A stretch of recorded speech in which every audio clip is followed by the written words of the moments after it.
Boa noite, pessoal. Como é que vocês estão? Por aqui está tudo topíssimo. Hoje eu estou com um grandíssimo, queridíssimo João, diretamente de Porto Alegre, para a gente ter aquela conversa sobre calistenia e os aspectos ligados ao aquecimento e performance. João, muito obrigado pela sua presença. Fiquei muito feliz em você ter aceitado o nosso convite e espero, assim como eu, que todos curtam muito a sua aula. Beleza? Valeu, cara. Bora Obrigado. começar. Com você, João, Maravilha. agora. Vou tirar aqui. Tranquilaço. Aí você compartilha a sua tela. Aí.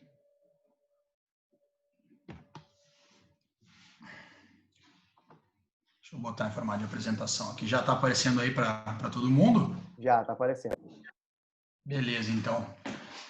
Então, antes de mais nada, primeiramente agradecer aí a oportunidade que o Felipe está cedendo para abrir esse espaço para eu falar um pouco, né, sobre, além do meu trabalho, também está contribuindo aí para o projeto do Felipe, esse projeto que envolve aí o processo do trabalho de aquecimento como uma forma de potencializar, né, a performance. Então, o Felipe aí é um amigo aí que a gente se conheceu dentro do mundo do treinamento e dos cursos, né, há mais ou menos um ano atrás, em São Paulo, durante o processo do mentorship da Athletic Lab, e casualmente depois a gente acabou lá nos Estados Unidos também, juntos, fazendo o processo de 15 dias lá. E então a gente estendeu essa amizade não só aí dentro do mundo do treinamento, também fora dele. E falar um pouco sobre mim agora, né? O meu nome é João Paulo Porto. Para contextualizar um pouco, né, por que a gente vai estar falando de calistenia, eu ao longo da minha infância fui atleta de jiu-jitsu e durante esse processo eu trabalhei muito tempo com o peso corporal. Isso porque antigamente era muito comum se utilizar dentro do meio da luta somente o peso do corpo como uma forma de treinar, né? E, bom, eu sempre achei isso muito interessante, sempre gostei, mas, né, trabalhei isso sempre de forma empírica. E depois entrei na faculdade, me formei na PUC, e após aí comecei a fazer minha jornada, sempre com um olhar crítico sobre o porquê, né, treinar com peso corporal.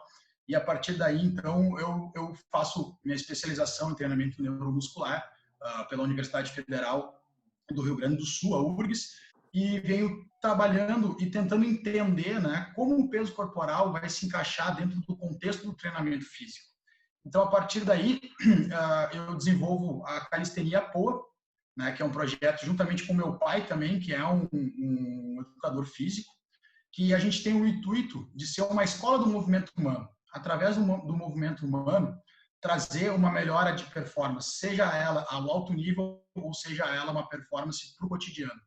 E então a gente tenta trazer o que há de mais relevante dentro da ciência do treinamento para contribuir de alguma forma. E a partir disso, a gente vai conversar então sobre a calistenia como uma ferramenta de treino do aquecimento à performance. Para a gente iniciar então esse papo de hoje, eu vou trazer um pouco de um questionamento filosófico, de um porquê das coisas. Quando a gente vai falar sobre qualquer assunto, a gente tem que entender o porquê. Por que a gente está tendo essa conversa, o porquê do treinamento, o porquê do peso corporal. A partir daí, a gente vai criar, então, um raciocínio crítico sobre as coisas.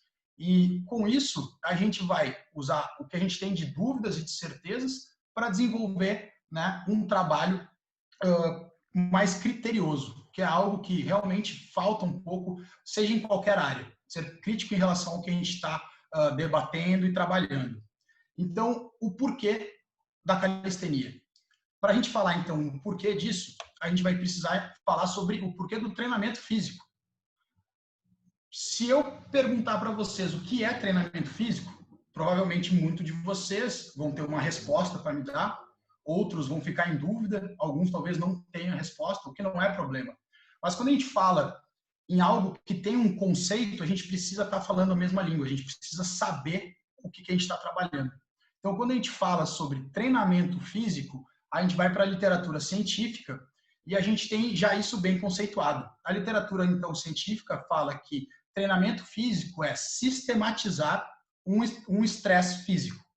Esse estresse, então, ele vai estar, né, num formato de um exercício, de uma sessão de treino, e a gente vai estar administrando capacidades biomotoras. O que são as capacidades biomotoras? Basicamente, as capacidades físicas que o nosso corpo expressa através do movimento. Então, como força, potência, resistência, estabilidade. Bom, isso tudo é o papel do treinador. Nós somos, então, sistematizadores, administradores de estresse físico. Então, quando a gente está falando sobre treinamento, eu gosto de fazer uma analogia de um iceberg. Quando a gente olha, né, o iceberg, geralmente a gente olha para aquilo que está acima da linha da água, né? Porque, né, imagina, a gente está num mar sem nada e a gente vê lá aquela ponta para fora, a gente vai se preocupar com aquilo. Quando eu me refiro a essa analogia do iceberg, da linha da água para cima, a gente vai se importar muito com exercícios, sessão de treino, resultados. O que, quando a gente passa para o senso comum, não é errado, porque, de certa forma, é o que a mídia nos impõe. É o que ela nos traz, o que ela nos proporciona. Mas nós, como os profissionais da área, precisamos nos preocupar com o que está abaixo da linha da água, porque é isso que a gente vai precisar se preocupar para buscar os resultados e ter critério em selecionar exercícios e montar uma sessão de treinamento. Então, quando a gente fala de um pouco do que está abaixo da linha da água, a gente vai ter algumas ciências que são imprescindíveis para o entendimento do treinador, como biomecânica, fisiologia, cinésio, sistema neuromuscular, periodização. Isso para citar somente algumas. E, se a gente for mergulhar em águas mais profundas ainda, a gente pode estar falando sobre antropologia, biologia, comportamento, sociedade, cultura, ontogenia. Coisas que também são extremamente relevantes quando a gente fala em treinar seres humanos. Ok? Mas, beleza, a gente deu uma filosofada agora, onde é que entra a calistenia nisso?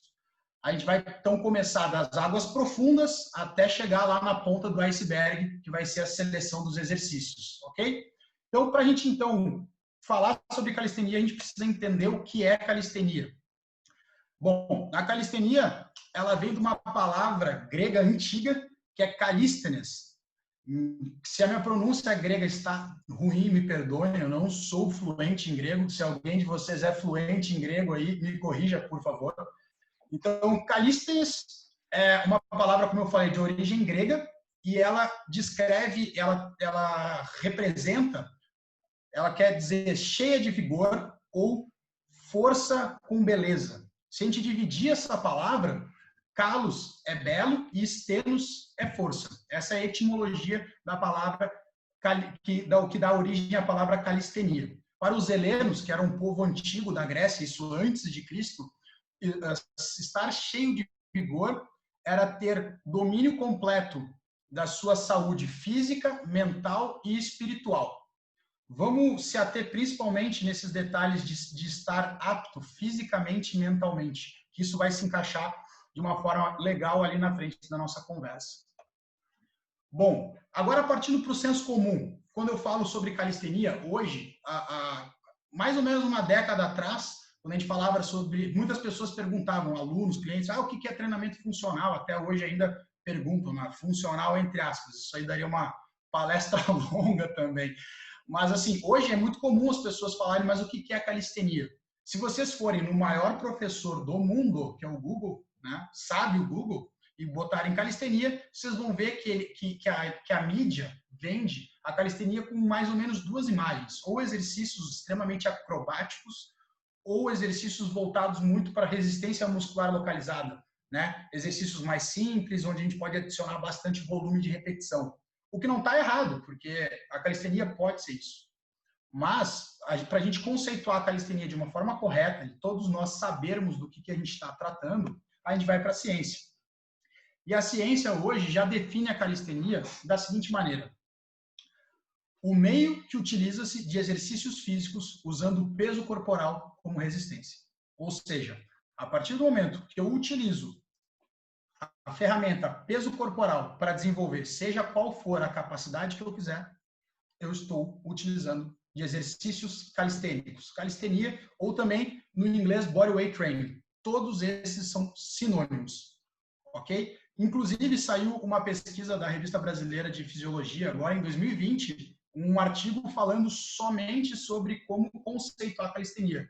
E esse artigo, então, traz essa citação do Christopher aqui, que eu trouxe, que é um pesquisador que fala sobre treinamento corporal e performance. Né? Então, aí são duas vertentes que vocês podem dar uma olhada se vocês tiverem curiosidade. Bom, conceituamos calistenia. Entendemos, então, que utilizar o peso corporal como ferramenta de treino é calistenia, ok? Indo adiante, vocês podem estar se perguntando, ok, já entendi o que é calistenia, mas aonde que eu uso, para que eu uso, quando que eu uso? Ótimo, é bom se questionar. Essa é a ideia da palestra. Então, vamos em frente. Vamos falar um pouquinho sobre desenvolvimento atlético a longo prazo. Bom, desenvolvimento atlético a longo prazo, vocês vão encontrar na literatura em inglês como Long Term Athletic Development. Isso, basicamente, é uma sistematização de introduzir a atividade física e o esporte ao longo da vida do ser humano, desde a fase da infância até a fase adulta, com o objetivo de tornar essas pessoas, se não atletas, pessoas melhores. Porque é consenso geral na ciência que o desenvolvimento atlético, ou seja, apresentar atividade física desde cedo, vai nos tornar pessoas melhores. Lembra lá do que os helenos falavam sobre estar cheio de vigor significava estar apto física e mentalmente? É isso que o desenvolvimento atlético prega, para que as pessoas se sintam confiantes fisicamente e mentalmente para realizar a tarefa que elas quiserem. Esse é o ponto de partida do desenvolvimento atlético a longo prazo. Então, como a gente falou, o desenvolvimento atlético, ele vai querer desenvolver o atleticismo. Se a gente for conceituar o atleticismo, ele é a capacidade de o nosso corpo expressar diversos movimentos com precisão e confiança, seja em qual for o ambiente, se for um ambiente competitivo ou num ambiente comum do nosso dia a dia. Então, o atleticismo nada mais é do que a gente estar apto de realizar tarefas que a gente deseja, tem intenção com confiança. E isso está diretamente relacionado a diversos fatores, desde prevenção de lesão até prevenção do sedentarismo, por exemplo. Então, como eu vim falando, o desenvolvimento atlético ele foi dividido por fases. E cada uma dessas fases são fases bem definidas, respeitando o nosso desenvolvimento biológico e fisiológico, que muitas vezes é negligenciado por nós profissionais da área da saúde. Porque cada fase da nossa vida, a gente tem algumas características fisiológicas, biológicas, estruturais que devem ser respeitadas. E a partir do momento que a gente negligencia isso, a gente pode estar negligenciando a utilização do corpo como ferramenta de treino, já que muitas vezes outras ferramentas que utilizamos no treinamento convencional não conseguem gerar a capacidade, a gama de movimentos que o nosso corpo nos proporciona. Então, eu quero que a gente dê uma olhada diretamente nas primeiras fases do desenvolvimento atlético a longo prazo. Essa primeira fase que a gente vai estar chamando de fundamentals, é inclusive feito uma brincadeira com as palavras de fun, do inglês diversão, né? Então uma fase fundamental. E essa fase, como eu já havia dito, ela é bem especificada no como a gente deve desenvolver. Assim como a gente for, eu não sou engenheiro, mas assim como a gente for construir uma casa, a gente se preocupa muito com a base, né? Para construir um prédio, uma casa, enfim, a gente precisa construir primeiro ali paredes, o piso, enfim. Se a gente não tiver uma boa base, a gente nunca vai atingir o nosso ápice atlético. Novamente, eu gosto de falar, esse ápice atlético não significa ser atleta de elite. Esse ápice atlético pode ser se tornar uma pessoa melhor, ser mais competitiva no mercado de trabalho, ter mais confiança para jogar um futebol no final de semana. Então, a base é muito importante para a gente poder desenvolver as fases que vêm a seguir. Então, o que é o ponto relevante dessa base? Nessa base, a gente vai estar desenvolvendo a alfabetização física. A gente vai ter isso conceituado na ciência, mas tentando falar de uma forma mais simples, basicamente é apresentar de A a Z, ou seja, alfabetizar o meu aluno, cliente, atleta, em termos de movimento, para criar então o que a gente vai chamar de biblioteca motora. Porque quando eu apresentar algo mais desafiador para essa pessoa lá na frente, ela já viu isso antes. E o processo adaptativo se torna mais rápido. E a gente vai desenvolver essa alfabetização física através dos movimentos fundamentais. Os movimentos fundamentais não vou entrar aqui no critério, mas são os movimentos básicos do ser humano, como agachar, dobrar, afundar, empurrar, puxar, enfim. E todo esse processo deve ser realizado na nossa base, utilizando o peso corporal. Maravilha. Então agora a gente está começando a entender, a gente conceitou e agora a gente está contextualizando a calistenia nesse cenário do mundo do treinamento físico. Então, a calistenia ela vai servir para me dar uma base de alfabetização física para desenvolver o meu repertório motor. Esse é o maior ponto de partida de por que usar, então, esse meio, essa ferramenta de treino. João. Mas vocês podem estar se perguntando, bom, mas você está me falando que isso é na fase da infância, eu não trabalho com criança, eu só trabalho com adulto. Né? Para que eu faço isso? Bom, vamos dar uma analisada no nosso cenário atual, nossa sociedade atual. João. Oi. Você pode voltar o slide rapidinho? Claro. Por favor. É só uma ressalva. Vale ressaltar que nesse momento aqui, que é um momento de aprendizado motor, nas aulas anteriores que eu liberei, eu falei sobre os 3 restritores, que é a tarefa, o ambiente e o organismo. Aqui, nesse momento, como é fundamental, que é o lance da diversão, através do ambiente que a criança ali é inserida, ela vai desenvolvendo automaticamente estratégias para desenvolver esses movimentos fundamentais. Aí, uma coisa que vale salientar aqui é essa relação, essa interação desses 3 restritores para gerar um movimento e para gerar um aprendizado, para gerar um repertório motor, para gerar vivências, experiências. E quando a gente estiver lá na frente, essas vivências e experiências terão valido a pena. A gente vai ter uma biblioteca motora e a gente vai gerar uma alfabetização motora repleta, gigante, ao contrário do que acontece atualmente, né?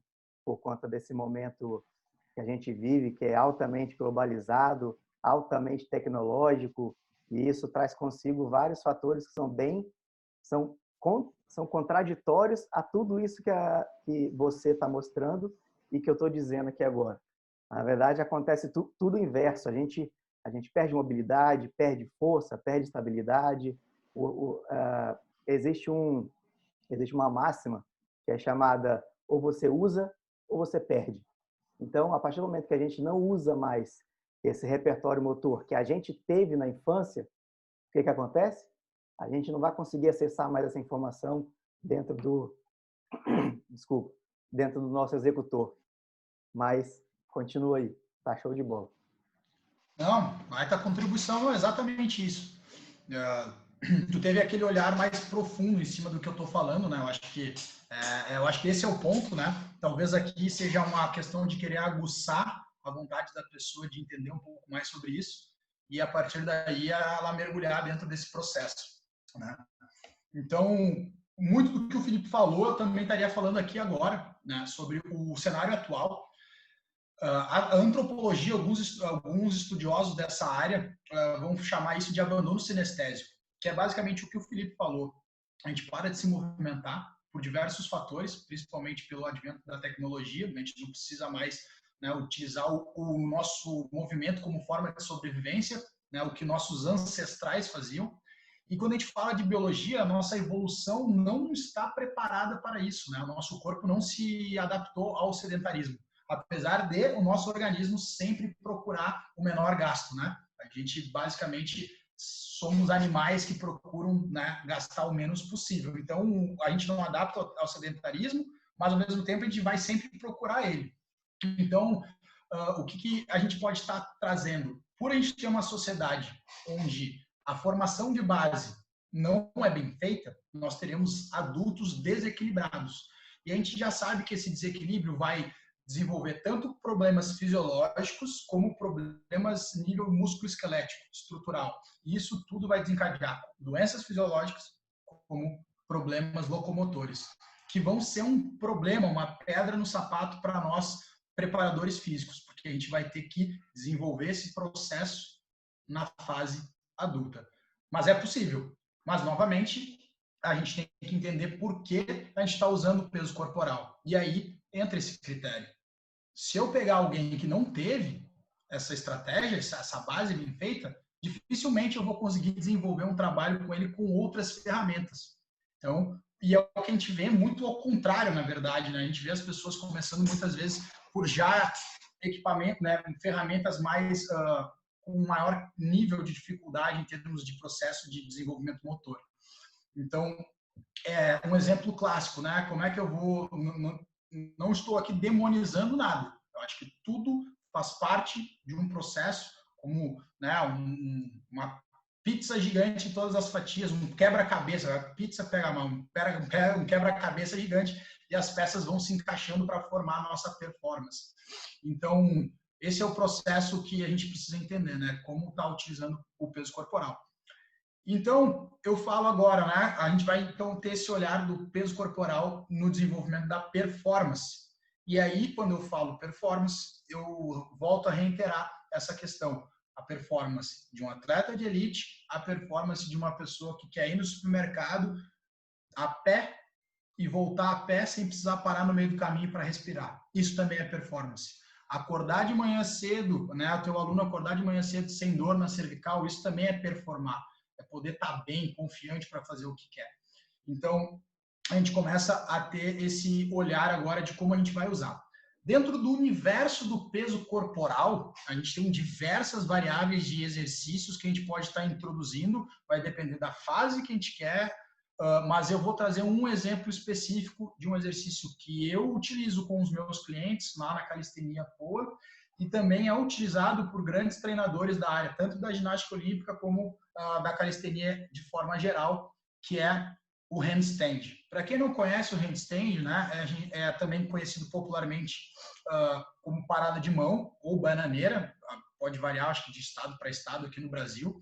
A gente chama aqui de parada de mão, né? Mas, enfim, do inglês handstand. O handstand, ele é um exercício basicamente simples, que é, entre aspas, para descrever ele, é se equilibrar de cabeça para baixo.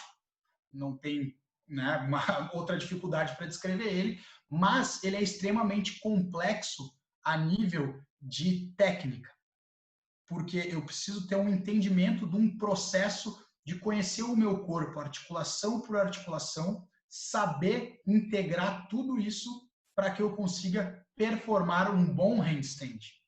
E isso vai fazer com que a gente crie um processo, desenvolva um processo, e dentro desse processo a gente vai passar por várias etapas, e isso vai fazer com que a gente aumente o nosso repertório motor.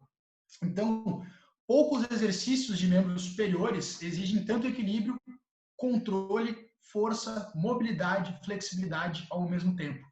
Todas essas capacidades biomotoras que devem ser desenvolvidas na base fundamental com o peso corporal, o handstand proporciona isso. Né? Citado então pelo Christopher Sommer, que é um treinador americano de ginástica olímpica. Como eu havia dito, o handstand ele tem diversos pormenores de técnicas. Então, aí entra, por exemplo, uma outra ciência que a gente falou, que está abaixo do nível da água lá do nosso iceberg, que é a biomecânica. Saber analisar os fatores, né, que o exercício emprega, para aí sim eu ter uma seleção de por que eu estou usando isso. Então, o handstand ele é um exercício ginástico estático, mais eficiente, com uma tremenda transferência para outros componentes atléticos. Então, a gente volta lá a falar sobre os 3 restritores, até que o Felipe comentou, né? A partir do momento que eu estou gerando impondo uma dificuldade para o meu corpo, ele vai começar a criar estratégias.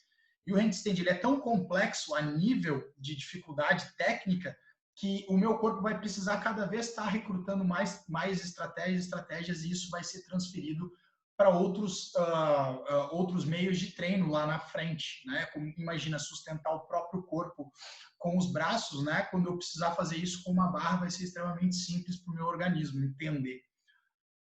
Bom, e agora a gente falou, agora a gente vai chegar finalmente na parte do aquecimento. Agora, vamos lá. Quando a gente está falando de técnica, pode surgir uma pergunta na cabeça de vocês. Já que eu vou usar um exercício que tem diversos fatores técnicos, quando que eu vou implementar a técnica dentro da minha sessão de treino? Então, vejam só, eu vim lá debaixo da água e agora eu cheguei finalmente na sessão de treino. Está lá em cima, lá no iceberg. Bom, eu vou trazer aqui primeiramente uma analogia, que não é uma analogia minha, essa analogia eu escutei lá na Athletic Lab, que faz analogia do aquecimento como pré-aquecer o forno, né? Se a gente vai pegar aquela pizza sadia lá, vocês vão ler lá as recomendações de como fazer ela no forno, sempre vai dizer lá, pré-aquecer o forno de 10 a 15 minutos, enfim, depende do tempo que eles estão falando. Mas é aquela coisa, se a gente colocar a pizza sem o forno estar pré-aquecido, ela vai demorar mais tempo para ficar pronta. Se eu passar muito do tempo, minha pizza vai queimar. Então, a estratégia é saber usar o aquecimento para eu ter o meu indivíduo mais pronto possível para desempenhar a tarefa que eu quiser. Então, o aquecimento, ele vai desenvolver... Né? Oi. Rapidinho. Você falou um detalhe bem legal aí. Na aula de ontem, com o Igor, ele estava falando sobre aquecimento aplicado aos esportes de endurance. Ele mostrou um artigo no qual os achados foram os seguintes. O aquecimento feito de maneira curta fez com que esse mesmo indivíduo levasse mais tempo para entrar no estado estável, que a gente sabe que é onde você consegue remover e produzir lactato numa taxa igualitária. Então, e no outro grupo, o aquecimento teve um período um pouco mais prolongado, teve umas nuances diferentes. Então, teve um momento de aquecimento geral e um momento de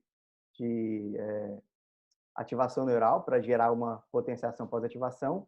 E isso fez com que essa produção de lactato, ao final do teste de 4 quilômetros, a produção do pH, de milimol, de lactato, foi menor do que o primeiro grupo, que teve um aquecimento menor, porém teve que fazer exatamente o mesmo teste. É engraçado falar isso, porque, eles fizeram um teste em indivíduos,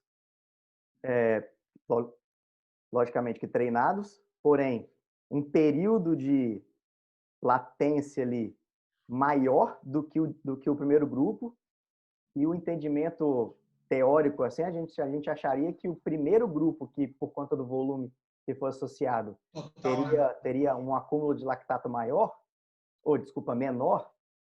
aconteceu o inverso. O segundo grupo, que teve um volume bem maior de exercício, por conta do tempo de duração do aquecimento, teve esse acúmulo de lactato menor. Mas é só uma curiosidade que casou muito com o que você está falando agora. Essa analogia. Não, mas faz sentido, acho que a partir do momento que, quando tu prepara menos o indivíduo e ele chega na parte principal não preparado o suficiente, ele tem uma quebra de homeostase e aí provavelmente tu vai quebrar aquela zona e aí tu vai produzir mais lactato porque tu entra numa zona ali de produção glicolítica para ter que provavelmente reorganizar o teu sistema, o teu sistema da homeostase. Eu acho que fisiologicamente para mim faz total sentido, né? E casa como tu falou com isso, né? Só trazendo, né? Essas referências que eu estou trazendo agora da parte de aquecimento, elas são da National Strength Conditioning Association. Então, assim, basicamente, como eu havia dito, né? O aquecimento ele vai então preparar o nosso cliente, atleta, paciente para desenvolver, né? E performar da melhor maneira possível numa competição ou na sessão de treinamento, e também potencializa a possível diminuição de risco de lesões, né? Se o aquecimento for bem feito. Então, quando a gente fala de um aquecimento bem feito, né, a gente está falando de uma estrutura, porque já se sabe na ciência que para um aquecimento ter o seu real benefício, ele precisa, então, respeitar uma estrutura, como eu já havia dito, e que ele precisa ser específico para a tarefa que vai ser realizada na sequência da sessão. Então, isso é muito importante. A gente precisa entender da estrutura, precisa entender da especificidade do aquecimento. Só um ponto que eu preciso estar ressaltando, a gente está falando aqui principalmente da introdução da utilização da técnica, tá? Então, quando a gente fala da estrutura, basicamente o aquecimento vai ser estruturado em 2 momentos. O primeiro momento vai ser chamado de aquecimento geral e o segundo momento de aquecimento específico. Existem outros meios que chamam de uma outra forma, porém, basicamente, o grosso da estrutura é isso, tá? Então, o aquecimento geral basicamente vai servir para a gente aumentar a temperatura corporal do nosso indivíduo e preparar, principalmente através de mobilização e flexibilidade, as articulações que a gente mais vai estar utilizando. Aí entra a nossa análise cinesiológica e biomecânica daquilo que a gente vai estar proporcionando. Por exemplo, a gente sabe que o handstand é um exercício que exige muito de algumas articulações, como punho, ombros, torácicas, e é isso que a gente vai estar se atendo ali. Torácicas não, a gente só tem uma coluna torácica, então a gente vai estar se atendo principalmente a isso, a mobilizar, flexibilizar essa região, porque a gente vai usar ela. E no segundo momento, a gente vai estar, então, entrando numa parte específica, ativando os músculos que a gente vai estar trabalhando na parte principal e, a partir daí, introduzindo questões técnicas. E a gente vai estar, então, ativando, potencializando, preparando esses músculos para eles chegarem o mais apto possível para performar na parte principal. E quando a gente fala em técnica, entra essa questão do tempo, que o Felipe comentou. Né? Tempo é muito importante, principalmente nós, treinadores, que trabalhamos muitas vezes com uma agenda apertada e a gente quer otimizar e desenvolver ganhos, né, com nossos clientes em menor tempo possível, né? O time efficient, que se utiliza muito no inglês. A gente quer muito desenvolver isso, né, mas como a gente falou, a gente precisa pré-aquecer de forma correta esse forno para poder obter os benefícios totais que o aquecimento pode dar. Como o Felipe mesmo falou, o estudo que ele foi citado pelo nosso outro colega de ontem, falou que um aquecimento curto proporcionou um maior acúmulo de lactato, e não é isso que a gente quer, até porque a partir do momento que a gente tem íons de hidrogênio e acúmulo de lactato no nosso aparelho locomotor, na nossa musculatura, a gente tem maior degradação e catabolismo, e a gente não quer isso para os nossos clientes. Então, quando a gente cita sobre tempo no treinamento, a gente vê que o aquecimento ele vai durar entre torno de 10 a 20 minutos. Mas o grande porém é que o aquecimento ele precisa ser mais longo quando a gente tem a necessidade de desenvolver a parte técnica, né? E é isso que eu estou trazendo aqui, utilização de técnica dentro da sessão, né? Dentro do aquecimento. Então, períodos mais longos são mais comuns nos casos de aspectos que o aquecimento faz parte integral da sessão. Ou seja, o exercício principal está ligado, o aquecimento está diretamente ligado ao exercício principal. Então, eu vou estar trazendo aqui esses exemplos ligados diretamente ao handstand, porque a minha proposta aqui é estar falando sobre o peso corporal, mas a gente pode fazer essa mesma analogia para exercícios mais convencionais, da musculação ou de outros meios de treino que vocês possam estar utilizando. Então, aqui, por exemplo, no lado esquerdo, a gente vai ter o handstand.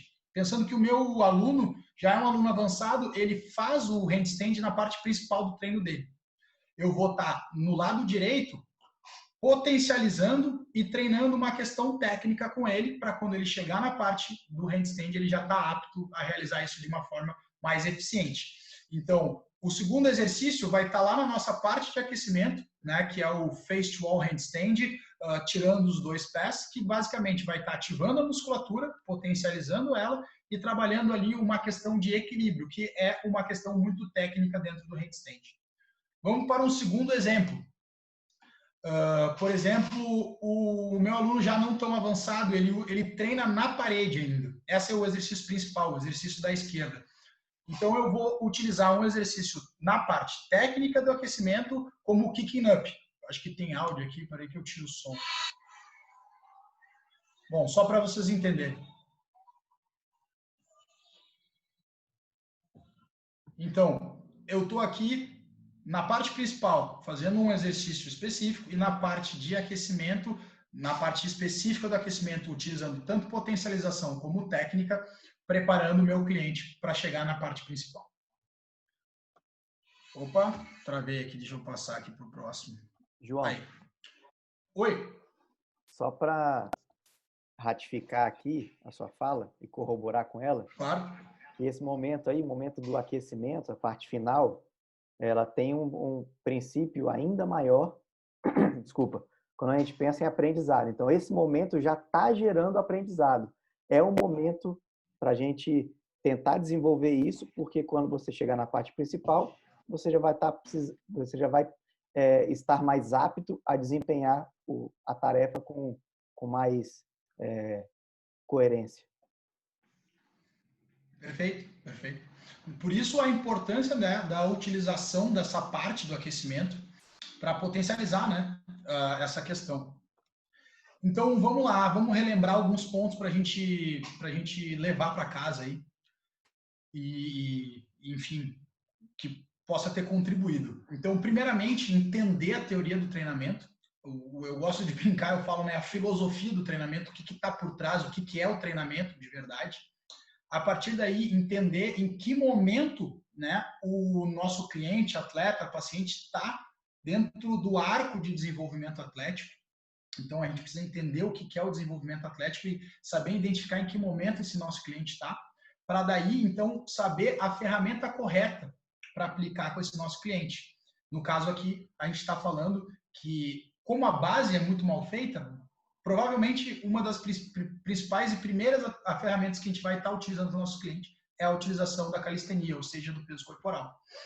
E, por fim, como o aquecimento pode ser um aliado no momento de a gente desenvolver as capacidades, melhorar as performances e desenvolver as capacidades de aprendizagem através de saber utilizar a estrutura do aquecimento, saber utilizar o tempo que o aquecimento deve ter para proporcionar maior performance e, principalmente, né, saber criar a especificidade desse aquecimento.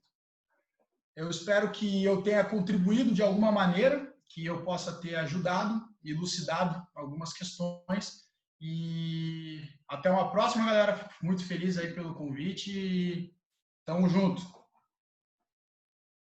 Show. Pessoal, a gente vai abrir agora para os questionamentos. Se alguém tiver algum tipo de questionamento, é só mandar pelo bate-papo. Me avisa, eu tenho, aí eu libero o áudio aqui, você pode fazer a pergunta diretamente falando. Tá? Vou dar um tempo aqui para alguém mandar. Beleza. Quer que eu deixe aberto aqui ou Pode, fecho aqui pode. Você que sabe. Vou deixar aqui, né? Deixar aqui fazer o jabazinho aqui, ó. Galera, se alguém quiser, se interessou no trabalho também, entra lá nas nossas redes sociais, Calistenia Poa, no nosso site, calisteniapoa.com.br, Facebook também. Primeiro de vários, João, que vai ser o primeiro de vários esse aqui. Maneiro, cara, com certeza, com certeza. Enquanto ninguém pergunta, eu vou falar mais coisa aqui. Pessoal, peraí, deixa eu... Olha que maneiro. Ontem, o Igor falou sobre o aquecimento aplicado ao esporte de endurance. Hoje, o João falou sobre a calistenia.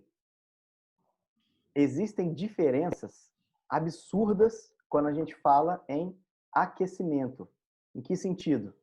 Principalmente, qual vai ser o foco da sessão? O foco da sessão de calistenia, ele é um específico. O foco do esporte de endurance é outro completamente diferente. O aquecimento ele vai ser da mesma forma? Não, não pode ser da mesma forma, porque eu estou esperando resultados completamente distintos. E isso é muito importante a gente frisar aqui.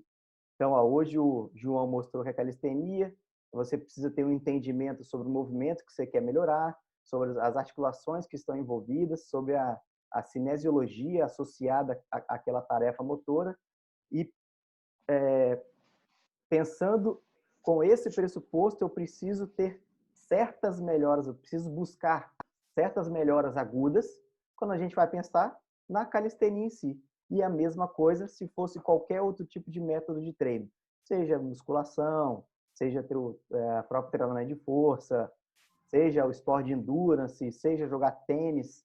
Uma coisa ainda, não sei se o João concorda comigo, mas que ainda é pouco discutido no nosso âmbito profissional é sobre aquecimento. E eu acho esse momento extremamente importante quando a gente busca certas adaptações. Eu posso potencializar várias adaptações, isso a partir de um pensamento de curto prazo, então momentos agudos ali, e partindo também de um pensamento mais de longo prazo, que são ajustes crônicos, adaptações crônicas, que o aquecimento também causa isso aí. Então, o aquecimento, mais uma vez, eu preciso frisar para vocês aqui que isso tem que ter uma relação direta com a sessão do treino. Precisa ter uma relação direta. O que eu estou buscando com aquela sessão de treino? Estou buscando X. Se eu fizer um aquecimento Y ao quadrado, eu não vou estar conseguindo buscar, eu não vou estar conseguindo alcançar aquilo, alcançar aquela proposta que essa sessão de treino ela pode estar me trazendo. Era isso que eu tinha para falar. Não, é isso aí, cara. Concordo plenamente contigo. Inclusive, eu acho que o aquecimento, não querendo generalizar, mas o aquecimento de forma geral, ele é muito mal feito. Muito mal ensinado também. E, né, partindo, cara, da premissa de tu como cliente, velho, de uma academia. Eu me lembro que quando eu fui entrar numa academia aos 13 anos de idade, o aquecimento era caminhar na esteira e fazer manguito rotador. Tá errado, depende do que tu quer desenvolver, né? Mas depois eu acho que com o advento do treinamento funcional, né, de novo, entre aspas, funcional, se falava muito também de, bom, essa é a parte para tu mobilizar, só mobilizar, só mobilizar. E, cara, aí se perdeu também isso. Esse ponto que eu ia falar agora, João. Existem extremos. Ou eu Exatamente. faço só uma coisa, ou eu faço só outra. Eu vejo muito nas academias onde eu já passei, dando aula, as pessoas tentam inserir alguma coisa, só que você percebe que não tem contexto associado. São coisas jogadas de maneira randômica mesmo. Você não percebe um sentido para aquilo que está vindo depois, entendeu? Você não percebe uma conexão. E essa conexão ela precisa ser direta. Se não for direta, perde o sentido a sessão de treino. Por mais que você tenha colocado uma sequência de exercícios perfeita e tal, mas você está deixando de levar em consideração uma parte que eu chamo de pilar também. É um dos pilares quando você vai pensar na precisão do treino. Se você não fizer um aquecimento que tem uma coerência, uma conexão direta com a sua sessão de treino, e lembrando que a sessão de treino, você tem várias sessões de treino na semana, então o aquecimento ele vai ser igual para todas as sessões? Não. Você vai fazer exatamente a mesma coisa em todas as sessões de treino? Bem provável que não. Se a resposta for sim, você pode fazer o mesmo aquecimento. Mas se a resposta for não, não dá. Eu concordo. Eu acho que um outro ponto é isso que tu está falando, né? Perde o contexto a partir do momento que a pessoa tem a boa intenção, mas que essa questão, as pessoas têm a boa intenção, mas não têm o conhecimento, elas não vão atrás, até porque eu acredito que o aquecimento é algo pouco...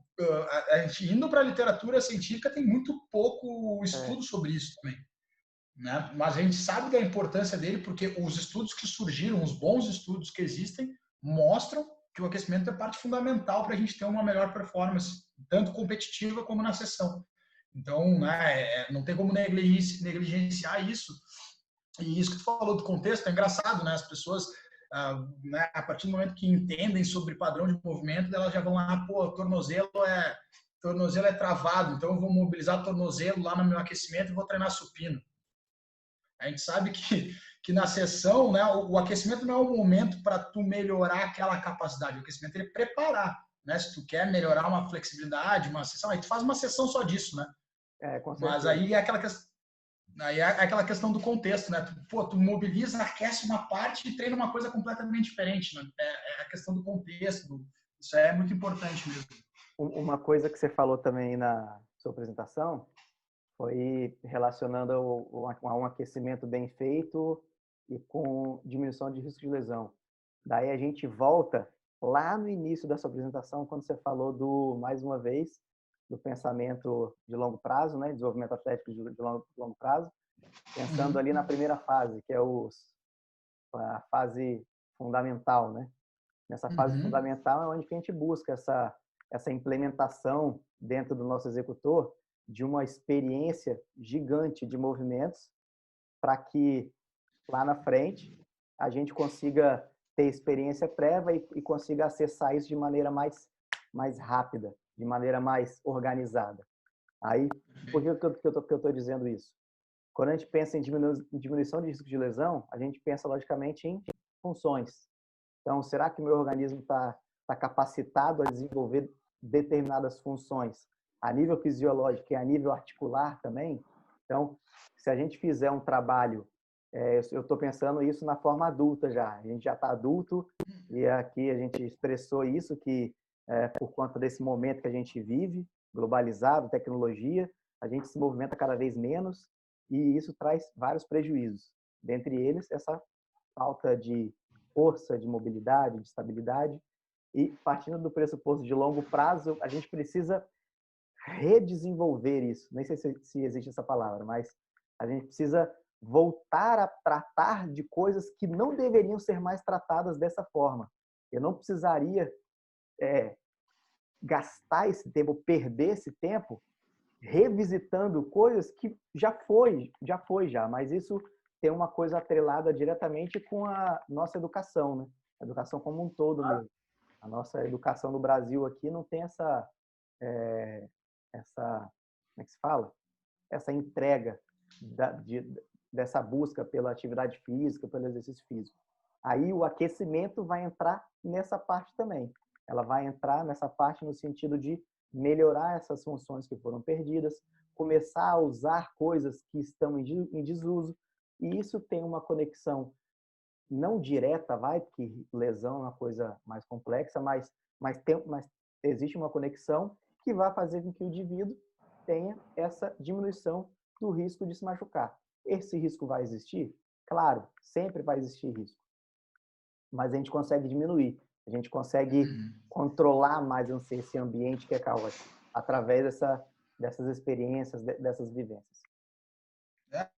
Eu acho que outro ponto que é legal de citar, assim, né, a gente pode começar a entrar numa linha de raciocínio, citar uma quantidade de coisas que vai acontecer a nível de locomoção a partir do momento que tu para de se movimentar, né? Então, os desequilíbrios e o quanto isso vai aumentar o risco de lesão, como tu falou, né? Tu não tem como prever que isso tu não vai te lesionar por causa disso, mas também não tem como prever que vai aumentar, enfim. Mas o que eu quero dizer é que um outro ponto, outro fator nesse processo de desenvolvimento, de tu tá criando essa alfabetização, essa biblioteca motora, é também o fato de tu tá aumentando o processo de confiança da pessoa. Porque a partir do momento que a pessoa falou, pô, eu nunca fiz isso, mas eu já fiz coisa parecida. Eu sei mais ou menos como é que é. Porque eu vou dar um exemplo muito da minha prática, da minha vivência. Até porque lesão, como tu falou, é um processo mais complexo e a lesão ela vai se desenvolver num aspecto biopsicossocial, né? Então é uma esfera que vai envolver. Então o próprio fato de tu virar de cabeça para baixo é um impeditivo para muitas pessoas, porque elas não têm confiança de fazer aquilo, porque elas nunca fizeram aquilo.